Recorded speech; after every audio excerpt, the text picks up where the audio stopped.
Seorang wanita lanjut usia tewas tersetrum aliran listrik toren air saat akan mencuci pakaian di rumahnya di kawasan Pulau Gadung, Jakarta Timur. Sementara di Sidoarjo, Jawa Timur, seorang pria Parubaya tiba-tiba jatuh dari sepeda motor dan meninggal dunia saat hendak parkir di depan sebuah masjid. Petugas Sudin Damkar sektor Pulau Gadung berusaha mengevakuasi jenazah Ruhiah, wanita lanjut usia yang tewas tersetrum di rumahnya di kawasan Pulau Gadung pada Sabtu pagi. Sebelum proses evakuasi, pihak PLN memadamkan terlebih dahulu aliran listrik menuju ke rumah. Komandan Peleton Sudin Damkar sektor Pulau Gadung, Heri Widi menyebut wanita 65 tahun ini diketahui tersetrum saat memegang tiang toren air ketika hendak mencuci baju di lantai 2 rumahnya. Proses evakuasi berlangsung selama 30 menit. Korban langsung dievakuasi menggunakan ambulans ke Rumah Sakit Cipto Mangunkusumo. Kemungkinan si ibu itu memegang pilar atau tiang ya dari toren. Kemungkinan di situ ada sumber kebocoran listrik. Itu juga sudah diverifikasi oleh pihak PLN.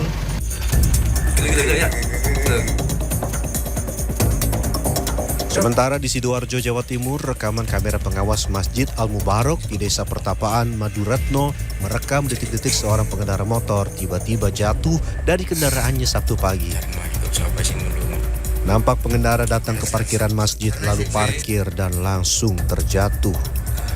Warga yang mengetahui kejadian sempat memberikan pertolongan pertama hingga akhirnya dilarikan ke Rumah Sakit Umum Sidoarjo. Orang itu sudah, beliaunya kondisinya sudah tergeletak di sepeda motor. Rame-rame warga akhirnya kita telepon petugas. Pria yang diketahui bernama Edi Paina ini dinyatakan meninggal dunia setelah sampai di rumah sakit. Warga mengaku sering melihat korban menunaikan sholat di masjid. Jenazah korban telah diserahkan kepada keluarganya untuk selanjutnya akan dimakamkan di desa tempat tinggal korban.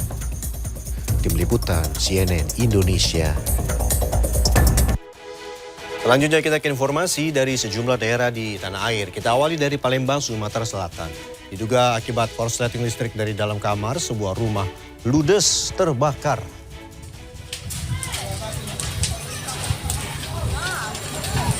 Rumah milik Ida, warga Jalan Abi Kusno, Kecamatan Kertapati, Palembang, ludes terbakar Sabtu pagi. Warga berupaya memadamkannya dengan alat seadanya agar api tidak meluas. Api baru dapat dipadamkan 30 menit kemudian setelah 2 unit mobil pemadam kebakaran kota Palembang diterjunkan ke lokasi. Kebakaran diduga akibat korsleting listrik dari dalam kamar yang berada di lantai 2. Kita bergeser ke Bekasi, Jawa Barat. Belasan ibu rumah tangga yang mengaku jadi korban penipuan arisan investasi cuan menggeruduk rumah terduga pelaku penggelapan dana di Kelurahan Aren Jaya, Bekasi Timur. Para korban mengaku mengalami kerugian bervariasi antara puluhan juta hingga ratusan juta rupiah. Dalam aksinya, para korban yang tengah emosi nekat memanjat tembok pagar rumah terduga pelaku guna memasang spanduk besar yang berisi foto para pelaku di depan teras rumahnya.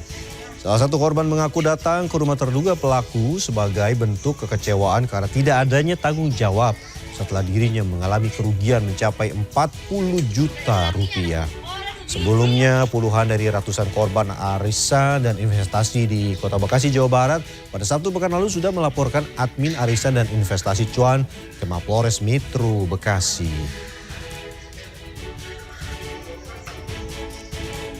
Di Jayapura, Papua, kelompok bersenjata menyandera 5 pekerja tower BTS, salah satu penyedia layanan telepon seluler dan kepala Dinas Kominfo Pegunungan Bintang. 5 pekerja di tower BTS di distrik Opbab, Kabupaten Pegunungan Bintang, Papua disandera kelompok bersenjata pada Jumat. Selain itu, KKB juga menyandera kepala Dinas Kominfo Kabupaten Pegunungan Bintang, Alverus Sanuari. 2 pekerja mengalami luka-luka akibat senjata tajam dari kelompok bersenjata. Pada Jumat, KKB melepas kepala Dinas Kominfo untuk menyampaikan permintaan uang tebusan senilai 500 juta rupiah. Sementara satu pekerja atas nama Benyamin Sembiring yang juga dilepas langsung dirawat di Rumah Sakit Umum Oksibil dan pada Sabtu siang telah diterbangkan ke Jayapura untuk dirawat di rumah sakit di Jayapura. Kabid Humas Polda Papua, Kombes Pol Ignatius Beni membenarkan peristiwa tersebut.